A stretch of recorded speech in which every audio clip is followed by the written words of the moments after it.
Okay, today we are going to be doing some more applications of exponential growth and decay.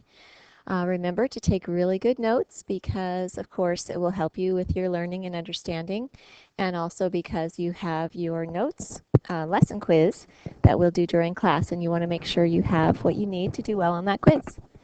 Now, what you see on the first slide here, you do not need to write down. This is just a reminder of the exponential growth and decay models that we did at the beginning of the chapter when we were doing other word problems. So, for example, we used the equation y equals a times 1 plus r to the t for exponential growth.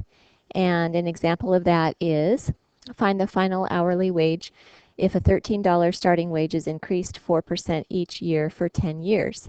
And so what we did with that information was we put it into the model where A is the starting wage, so 13 goes in for A, and then R is the increasing rate of 4% converted to a decimal, so 1 plus 0.04. We could write that as 1.04, and then that's to the T, so there's our model. And then from there, of course, we could plug in 10 for T and get the answer. If I want to simplify my model, I would just write it like this. Here we see an exponential function with a base that's greater than 1, and of course greater than 1 bases imply growth. Okay, and then we also looked at some models with exponential decay, where instead of a 1 plus r, we have a 1 minus r. And an example of that is this statement here. A vehicle purchased for $20,000 depreciates at a constant rate of 12%. Determine the approximate value of the vehicle 6 years after purchase. So to make that model, we would put the initial value of the vehicle as A, 20,000. And then for 1 minus r, we have 1 minus 0.12 for 12% raised to the t. And that model would look like y equals 20,000 times 0.88 to the t. And the base being 0.88, a number less than 1, implies decay.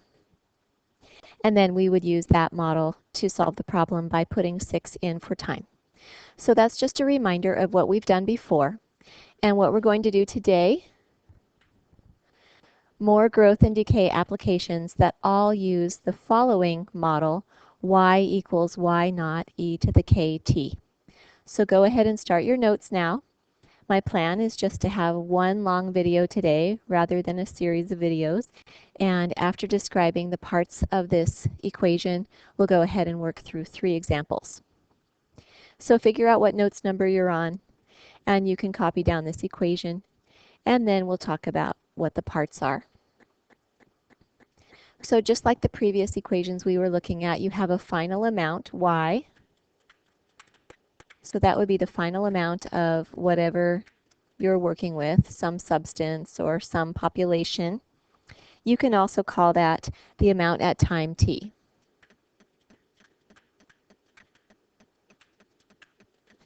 Y naught, that is our initial amount. In the previous equation we used A for that, but right now we're just calling it Y naught because, hey, why not?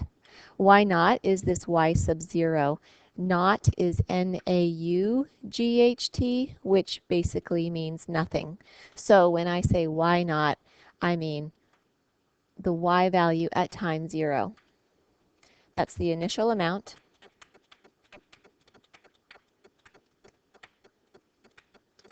At time 0. T is time, and the units of time can vary from problem to problem. Seconds, minutes, hours, years, days, doesn't matter, anything. When we did compound interest, it was always years, but this time it could be different units of time. And K is the growth or decay constant.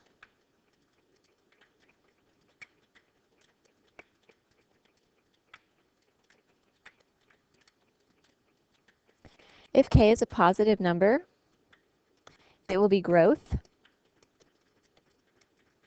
If K is a negative number, it will be decay.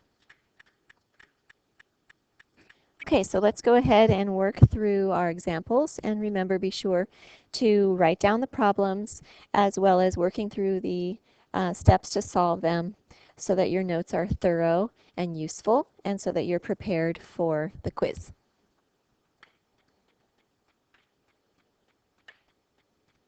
Number 1, the projected world population in billions of people t years after the year 2000 is given by the function f of t equals 6.079 e to the 0.0126t. According to the model, in what year will the population reach 10 billion? So let's dissect this a little bit. We have our model y equals y naught e to the kt. So y naught is the initial amount, and that number here is 6.079.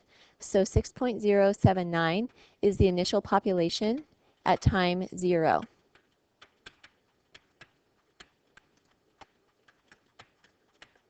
And what is time 0? According to the problem, that's how many years it's been since the year 2000. So that would be the year 2000. So 6.079 billion was the population of the world in the year 2000. What else do we have here in the equation? We have this number 0.0126, and that is in the place of k. So k is 0.0126. That's the growth constant, and because it's positive, we are talking about growth.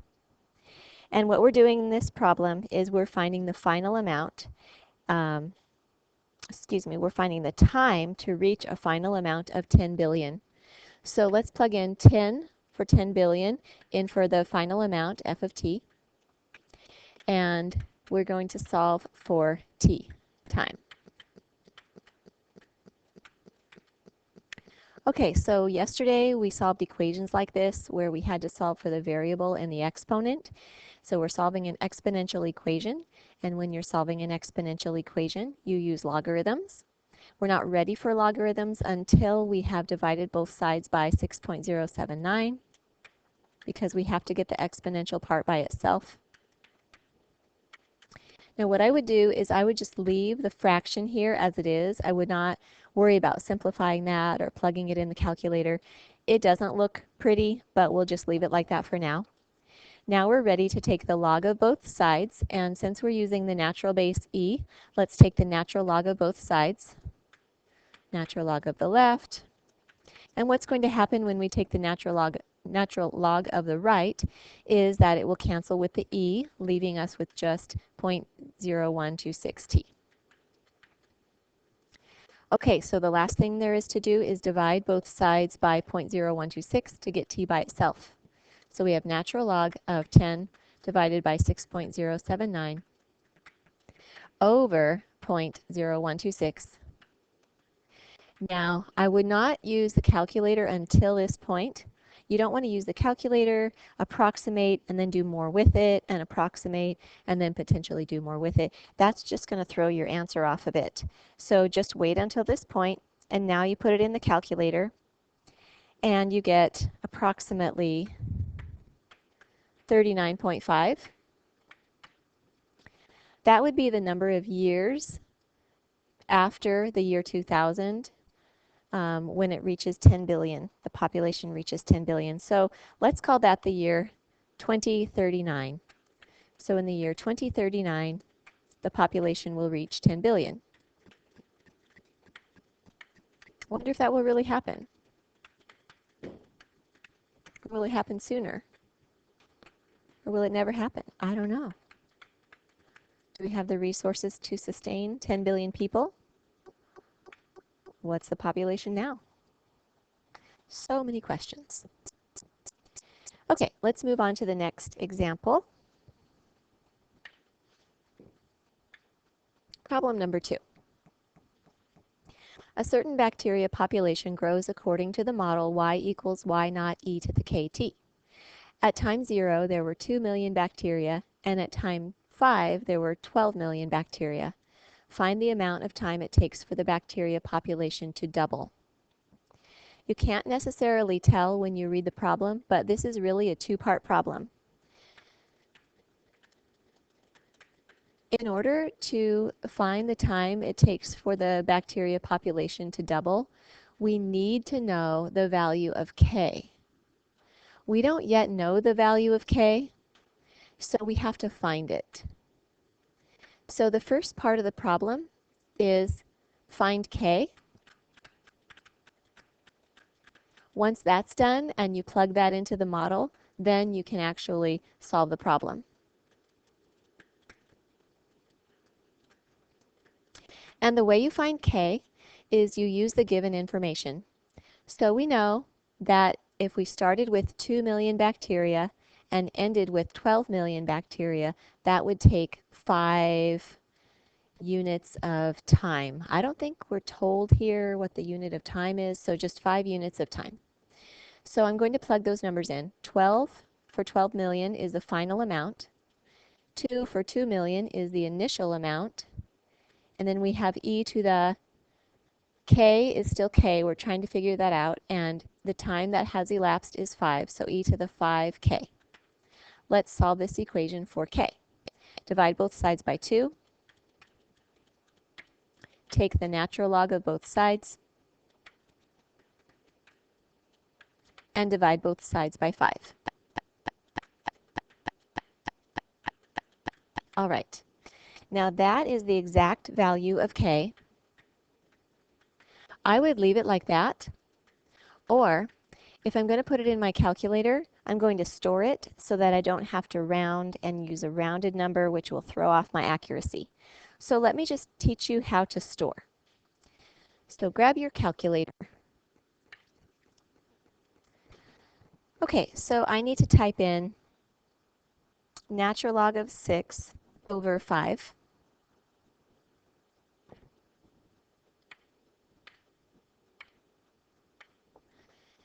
And press enter. That's the number we want to store. So notice next to the 1 button, you have a stow button. That means store, so press that. And then you need to choose a letter for storing this number, giving it a name. So I would choose K in this case. So you're going to press alpha, and then you're going to find the K.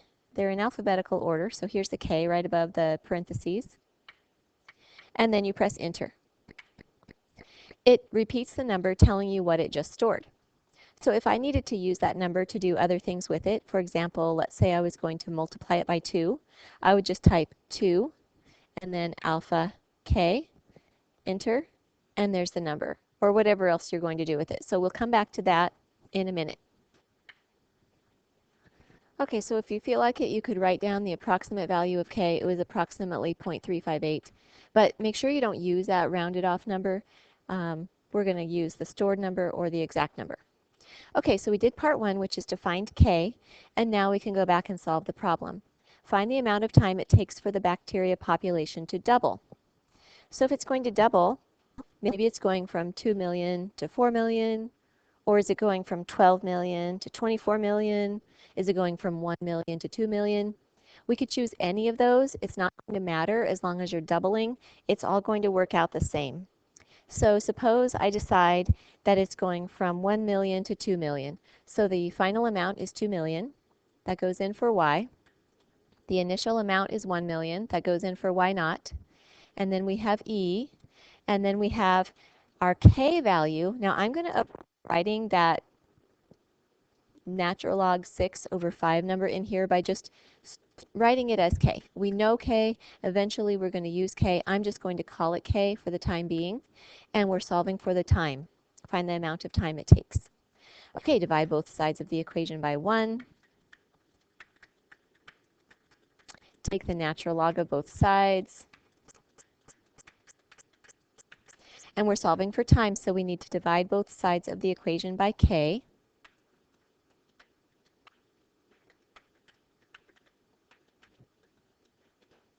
All right, now if I'm giving an exact answer, it's time for me to plug my exact value of K back in here.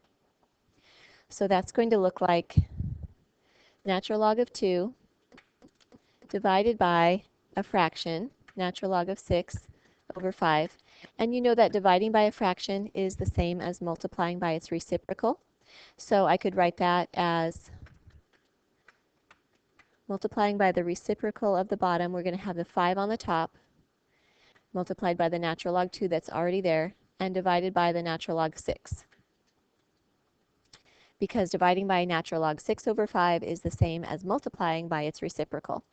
So that would be the exact time for the population of bacteria to double.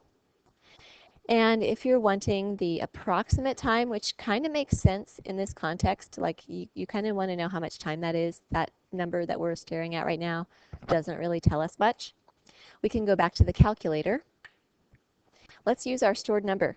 So this was natural log of 2 divided by k.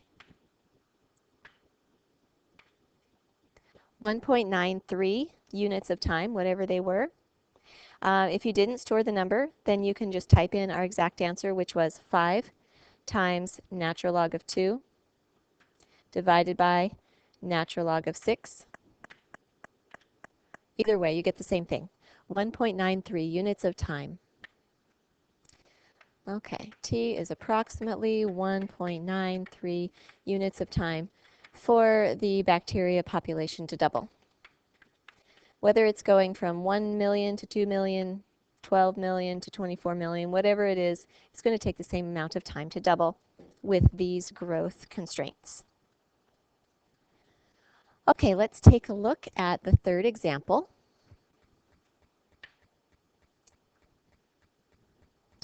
A certain radioactive substance decays according to the model y equals y naught e to the kt.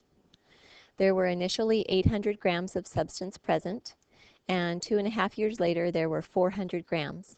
How much of the substance will be present after 4 years? In other words, 4 years after the initial time. Okay, so this is similar to the previous problem. It's a two-part problem. We have to first find K, and then we have to answer the question, solve the problem. So to find K, just like we did in problem number 2, we're going to plug in the numbers that we know. We know it started with 800 grams of substance, and then later there were 400 grams, so 400 is the final amount. 800 is the initial amount, and we know that took 2.5 years, so time, T, is 2.5, and we don't know K. So we're plugging in all those numbers and we're going to solve for K. By the way, do you notice that it went from 800 grams to 400 grams, which means half the amount, and it took 2.5 years. So what is that? What is the phrase we use to stand for the time it takes to decay to half the amount? That would be known as the half-life. So for this radioactive substance, the half-life is 2.5 years. Whether or not we need to call that the half-life for this problem, I don't know, but in a future problem, if you are asked about half-life, you need to know that that is the time it takes to decay to half the starting amount. Okay, let's keep going. We're going to divide both sides by 800, and that gives us 1/2 equals e to the 2.5k. Take the natural log of both sides, and then divide both sides by 2.5.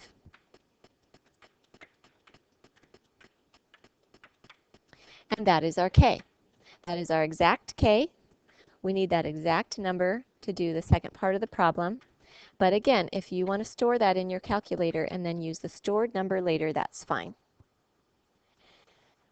Okay, now it says how much of the substance will be present after 4 years. So we're given the time, and we need to find the final amount. So the final amount is the unknown. The initial amount, are we supposed to use the 800 or the 400? Let's see, it's 4 years after the initial time. Initially they were 800. We're supposed to use the 800. You have to read the problem really carefully there. And then it's times e to the, remember the k, I'm just going to call it k again so I don't have to write that fraction with a fraction in it inside an exponent. That's just kind of messy and hard to do. And then we have the number 4 for our time. Okay, so we could put this whole thing in the calculator. I'm going to go ahead and store my K and then type this whole thing into the calculator. So if we put the K in there, we had natural log of 1/2 divided by 2.5.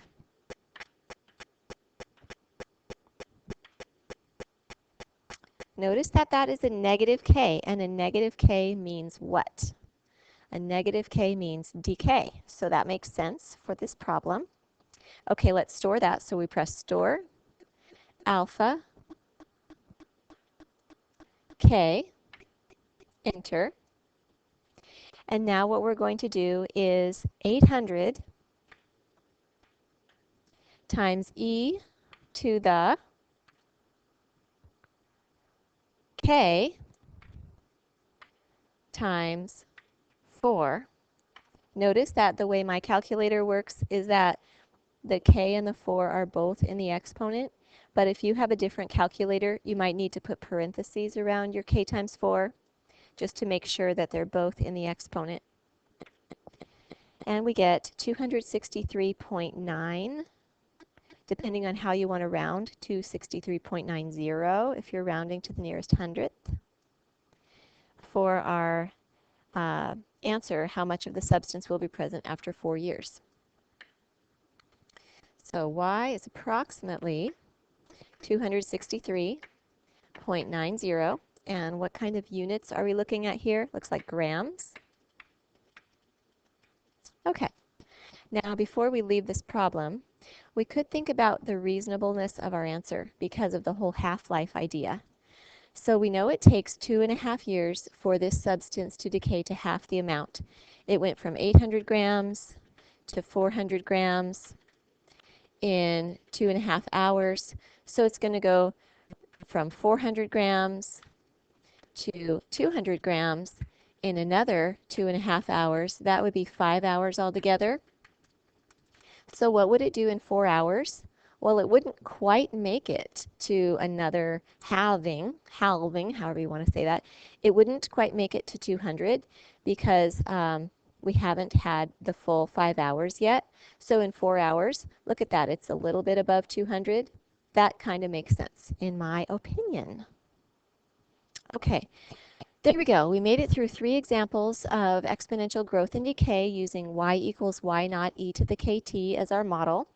And when we go to class next time, we're going to do a few more of these examples together just to make sure everybody gets it and to make sure everybody's using the calculator properly. And then we'll be able to do some practice problems. Thanks, everybody.